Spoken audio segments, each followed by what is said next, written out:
kepada ibu. Kalau lah kata ibu kenal saya kan, ibu tengok muka macam kenal ke, macam ada rasa-rasa macam anak aku ni. Assalamualaikum. Saya dah besar dah 23 tahun ni. Maksudnya kejadian dulu tu dah berlalu 23 tahun lepas lah. Masa tu 2002. Saya dah besar, saya sihat, alhamdulillah. Tak ada darah tinggi lagi, alhamdulillah.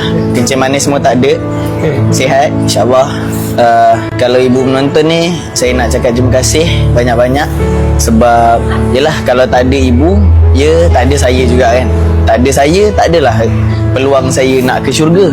Itu yang paling besar lah yang saya hargai. Kepada ayah saya, bapak saya, bapak kandung saya, terima kasih juga sebab jumpa ibu kandung saya. Terima kasih juga. Dan ketahuilah bahawa saya tak marah dan saya tak ada dendam. Pernah ada dendam, tapi seiring dengan masa saya dah maafkan. Dan dendam tu pun dah larut sebab saya jenuh merayu dengan Tuhan dulu. Suruh hilangkan dendam tu. Sebab susah sebenarnya. Yelah kan, kita tak tahu sebab. Dan saya akui hidup saya susah sebenarnya dulu. Susah daripada macam-macam segi lah. Tapi lah bukan salah, nak salahkan siapa-siapa pun tak boleh. Bukan salah ibu, bukan salah bapa. Memang dah itu aturannya, dah memang itu caturan Allah kan dalam hidup saya. Jadi saya terima dan saya tak dendam, saya tak marah. Kalau kata masih hidup, semoga terus hidup sihat. Kalau kata saya ada darah daging yang lain, adik-beradik ke, semoga semua sihat juga.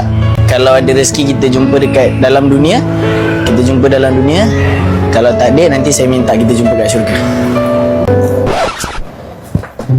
Harry, aku tahu benda ni sedih, but it's okay. Aku faham kau. Sabar, okay? Kau jangan nangis-nangis, jangan sedih-sedih. Hidup kita ni terlalu singkat untuk kita bersedih atas perkara yang Allah tak bagi. Kita kena ingat tau, dalam 365 hari kita hidup setahun kan. Let's say 60 hari je Allah uji, lagi 305 hari tu Allah bagi nikmat. Kenapa kita nak sedih dengan 60 hari tu? Fikir macam gitu ke? InsyaAllah kita akan lagi kuat menjalani kehidupan. Asik.